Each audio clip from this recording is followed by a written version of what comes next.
Entrepreneurship can be really hard. And when you're doing it by yourself, trying to navigate the terrain, it can almost be impossible. That's why we created the Entrepreneur Circle. Every episode, you're going to hear from incredible entrepreneurs who are in the same trenches that you are in. And we're going to talk through what's working, what's not working, whether it be in marketing, finance, or anything in between. We're here to talk business and figure out how each of us can rise together. So welcome to the circle. Let's dig in.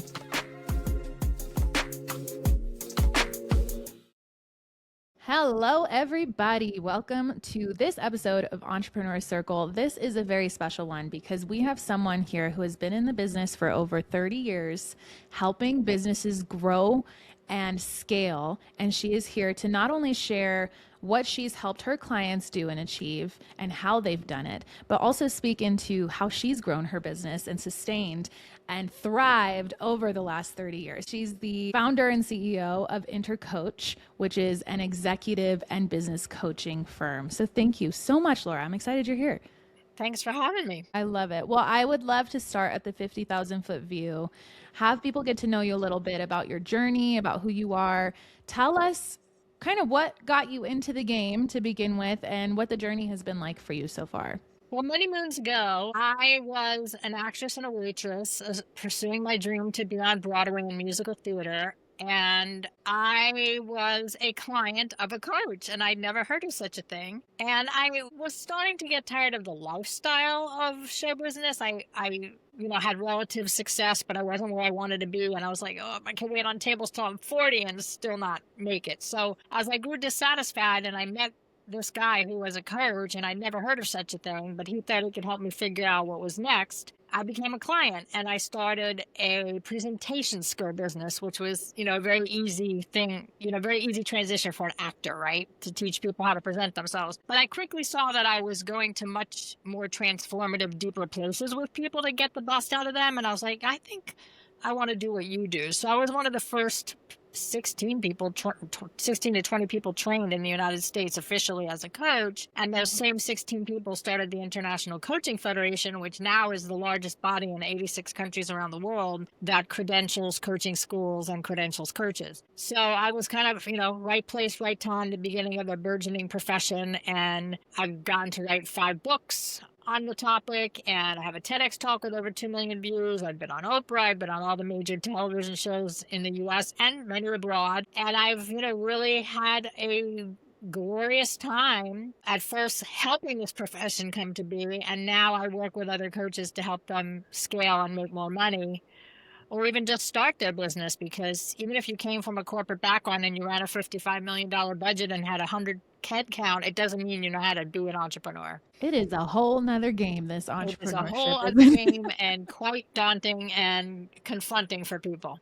It's a lot. I'll never forget when I made that leap from employee to entrepreneur. This was about 7 years ago. Holy moly. It took me a minute to get my feet under me. It probably took a few years, and it was definitely a shift in mindset, a shift in how you work, your risk tolerance, your fear reactions. I mean, so much of it. And I'm curious to get your thoughts. I heard a saying that there is no better therapist than entrepreneurship, because it kind of holds up a mirror to, your weaknesses and your limiting beliefs and things like that. Would you agree with that? Yeah, I say it a little differently. I say, if you want a personal development course, start a business. It'll teach you a lot about yourself, a lot about where you stop yourself, and you have to overcome a lot to stay in the game. Mm-hmm. That's the truth. I know it. So you've worked with a lot of different clientele. It sounds like maybe different industries. Is that correct? Yeah, from executives in different industries to people who jump to start their own businesses,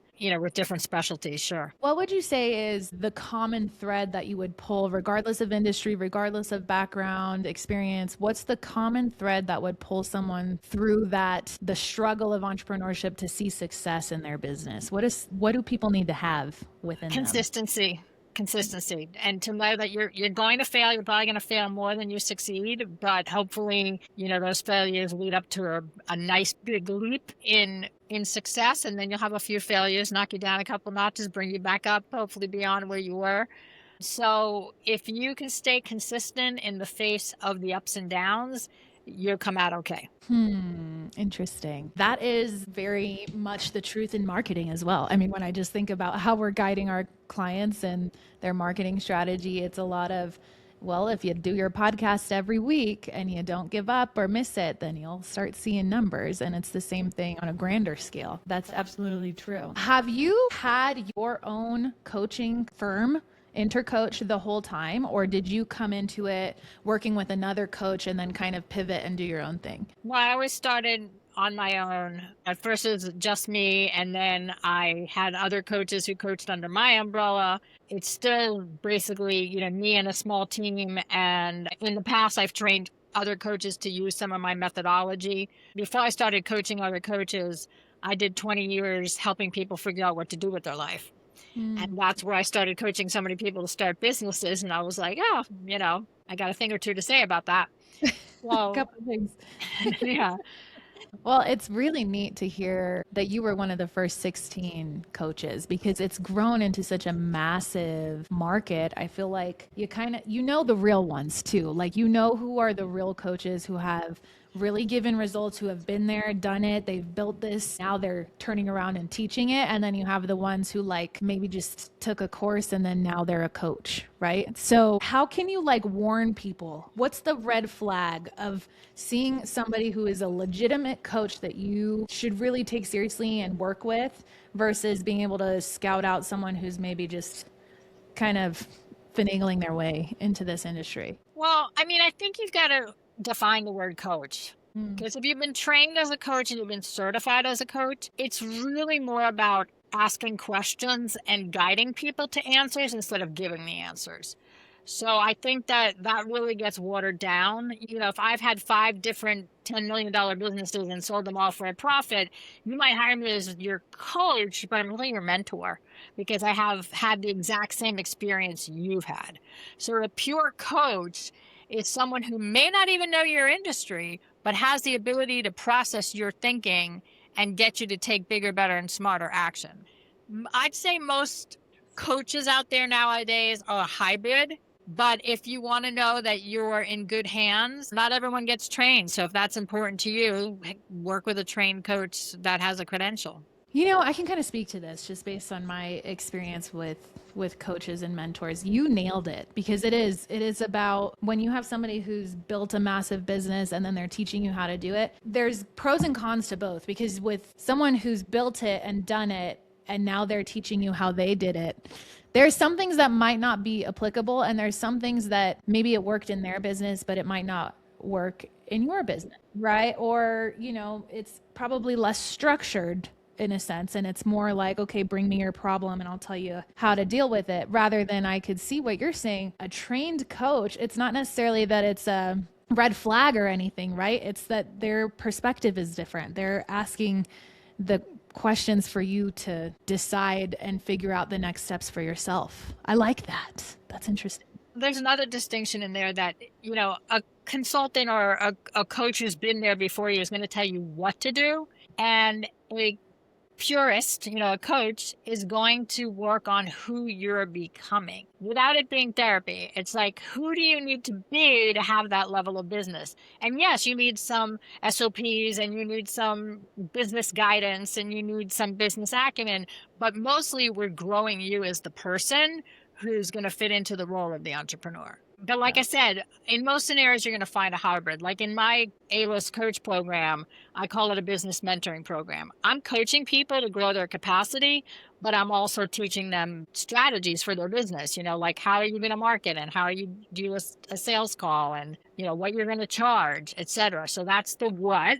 And then we coach the who, as we call it, which is growing the person. Okay, this is a massive distinction. This is massive because I think back to when I mentioned it before, when I left corporate to become a business owner and start this agency, Nobler Media. It was a mindset thing for me. I was very much in the place of self-doubt and wanting to prove something and just very in it for not necessarily the right reasons. And I was getting guidance on what to do, which was raise your prices, do XYZ, right? Rather than really focusing on who I needed to become. So I'm so happy you say this. Laura, because you nailed that. So who does an entrepreneur need to be? Say we're starting from ground zero, somebody wants to come start a business.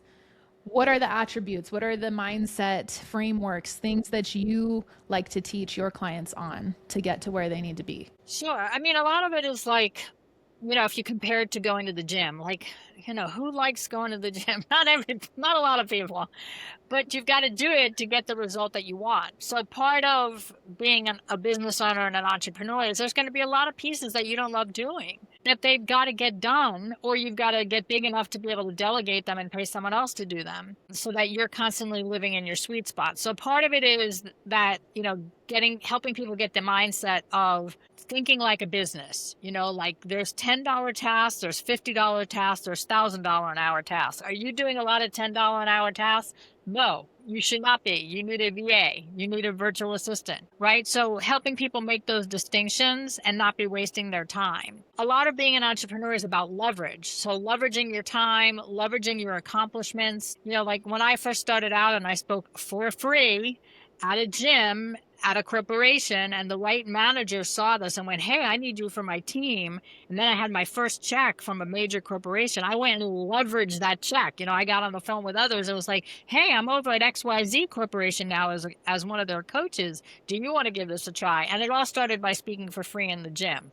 So that's leverage, right? So taking one thing and trying to build it to the next level. Some people don't like the idea of being a shameless self-promoter, right? But whether you're an introvert or you think it's icky or whatever, and you don't have to be out there saying, look at me, look at me, look at me all the time, but you've got to find this place where you're being of service, that you don't mind putting yourself out there in the name of that service to other people. And I think people get, very screwed up, especially if you're not an extrovert or you're not comfortable being visible.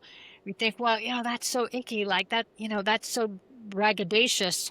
I'm not going to do that. Well, then you're going to be in obscurity and no one's going to know you're there. Amen. Okay, I love this because I feel like this speaks to both of our businesses, where our whole thing is getting people out there, helping them produce content, get a podcast going, speak your mind, share your knowledge, showcase your expertise so people actually see you and you're not just holding it all in for yourself, right? And wondering why my business isn't growing. Putting yourself out there is one of the most important things to growing your business. And I say this not only because I've seen it with so many of our clients, but it's true for myself. I mean, I didn't really truly start working on building my personal brand and trying to get on more stages or starting my podcast even until just last year. And within 1 year, leveraging those things, leveraging the ability to go speak for free somewhere has led to new opportunities to speak. And then you're able to unlock opportunities within that room of people who are hearing you speak. And it's kind of like you're packing a snowball and throwing it down a hill, as one of my old mentors used to say, is you do little bit by little bit. You get more and more comfortable as you go, because let's face it, I could imagine the very first time that either of us did anything and put ourselves out there, it was maybe a little painful to watch back. I love that you say that. I agree with you so much that it's important, because it's not just a matter of exposure of your knowledge and your expertise, but it's personal growth. It's back to the original thing we were talking about, is who do you need to become in order to be successful as an entrepreneur? Putting yourself out there and getting out of your comfort zone is half that battle. So it's kind of like you're knocking two birds with one stone. Yeah, and I find that as a service-based business, because we're not selling a widget, speaking is really the way to go. That it puts you in front of the most amount of people instead of being behind the phone trying to make, referral-based sales. Even if you had just 40 people in a room and you know how to do it properly, you get 10 of those people on a phone call with you and 2 of those people become your client. That's a faster path to cash than trying to do onesies and twosies here and there. So I find speaking to be, or putting yourself out there in some visible way, a podcast or authoring something, is a great way to bring in business. I mean, my TEDx talk, which gratefully has over 2 million views, wow, is a business net. I mean, I get incoming calls from that. Still, when did you do it? In 2015. Oh, and you're still getting calls? Yeah. Okay, I hope everybody here is taking notes. She's still getting calls from something she did in 2015. It's 2026. That's amazing, Laura. I love it. That's the pinnacle, exactly example that I'm looking at with everything you're Yeah, doing. and it's Good also job. leverage. What do you like? I put that talk out there to get other speaking gigs. I put that talk out there to someone who's considering working with me. So you leverage each opportunity to create other opportunities. So how did you land that talk? That's a good story. I spoke some walls today and I was talking about how I'm definitely an example of preparation meeting opportunity equals luck, because someone who knew of me recommended me to be an MC for a TEDx, like to be the host of a TEDx and introduce the speakers and run the show. And that wasn't the role I would want, but I absolutely said yes, because I was like, here's a front row seat to how a TEDx event works. So I did a great job. And the producer of that TEDx was like, well, when you're ready for your own talk, I hope you'll do my TEDx event. And I was like, I'm ready. I think it was a year or two later, I was at their TEDx event. And so that's how that came to be. So I was able to avoid the whole application process that goes on now. But it was such a lesson in being present, because, usually I don't memorize the speech. You kind of know, you memorize your outline, you know where you're headed, you know what stories you're going to use, but it's not a word for word thing. But to make 12 minutes happen, or any of these now truncated TED style talks, you have to memorize it. There's no other way to make the timeline than to know that you have exactly the right amount of words at the right pace, etc. So I did my TEDx that day, and they had chosen an outdoor venue, which I was asked, and I recommended that they don't do that, but they did it anyway. And the wind was blowing and chains were clanging because of the tent above. And I get off stage and they're like, oh, your sound didn't work. You're going to have to go again. And part of me was so disappointed because I had worked myself up to this moment to do this this TED talk, but it was a blessing in disguise, because I didn't go again until the evening. The wind had died down. It was dark in there, and the spotlight did a much better, lighting job than the ambient light. And I got the best video out of it. And it was just, another example of, like, you do your best at every moment, and you never know how the wind's going literally how the wind's going to change things. And, I got to do it twice. So the only hard part about that was, having people react as if it were their first time and get the laugh lines and everything in there. But other than that, it was a blessing to get to do it again. Yeah, because it gave you that video. I mean, I imagine that first video was not good with clinking tents. No. Nope. And I imagine, like you said, that one has 2 million views. Yeah, over. It's 2,100,000 now, I think. Let's go. That's fantastic. Okay, so as a coach, tell me that moment for you where you started to see the momentum hit for your business, where it felt like you're not necessarily swimming upstream anymore, like trying to get this off the ground. You have the street cred, you've done the thing, and you're seeing growth. What was that moment for you, and what did it take to get there? Well, you might be interested to hear first that the International Coaching Federation statistic is that most coaches quit within 2 years. Wow. So 82% quit within 2 years. Okay. Nice. So it took me 2.5 years. So if I'd quit at 2 years, I wouldn't be here. So it took 2.5 years of, working 5 days a week at least and trying to get things to happen. And I remember the moment. It wasn't a particular client or a particular opportunity. It was a mindset shift where I made a conscious decision that I wasn't going to worry anymore. Because, I'd get one client, lose two. I'd get one client, lose one. I'd get two clients, lose three. It was just this constant, how is this going to happen? How is this going to happen? And when I stopped being so anxious about it and trusted, like, the flow of clients just kept happening. Even if there's a slow month, the next month was better or whatever. So I remember, like, a mindset click at the 2.5 year point where I just stopped worrying and holding on so tight to everything. And it started to flow. Wow. That speaks volumes to, I don't know what your beliefs are on kind of manifestation and the power of positive thinking, things like that. Maybe you could speak to that, because that's what I'm hearing is there was a lot of almost, because that has been me too, is like, you get a couple clients, you lose one, you get a couple, you lose three, and it's this constant tug of war of, like, how are we supposed to ever scale? And then the moment that you really just, for me, it was giving it to God and just taking a step back. But I mean, it's whether it's you believe in God or the universe or whatever, it's kind of just giving up that control and going with the flow of it. But that power of letting go of the negative thinking, I feel like says a lot. Yeah, I mean, it wasn't a permanent fix. One when I constantly have to revisit the give up negative thinking because it's so deeply ingrained. So I wouldn't say it's a panacea by any means, but I'm just this constant, trust the universe person. I definitely ping pong back and forth between the two extremes, but I do focus on taking notice. Like, wow, that came out of the blue. Isn't, really celebrating things. And nothing really comes out of the blue. It's all like, I do believe in intention and I do believe in consistent action. It's not intention alone. It's like intention and action equals results. So, I think I'm left brain and right brain. I'm a warrior and a faith believer, so I'm a yes and. Yes, and she's a yes and everybody. That's what we all have to be. Try not to be a yeah, but. Yeah, don't be a yeah, but you got to be a yes and. This is a great quote, which I have to credit to, oh my gosh, Adele Shealy is her name. She was a career coach that I shared the stage with once, and she said this. She said, the number of yeah, buts is in direct correlation to the depth of your fear.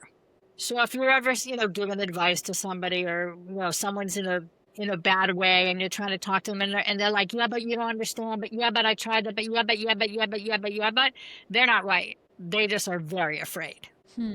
Wow. So that's helped me find patience with people who try to, combat you. Oh, you don't understand my business.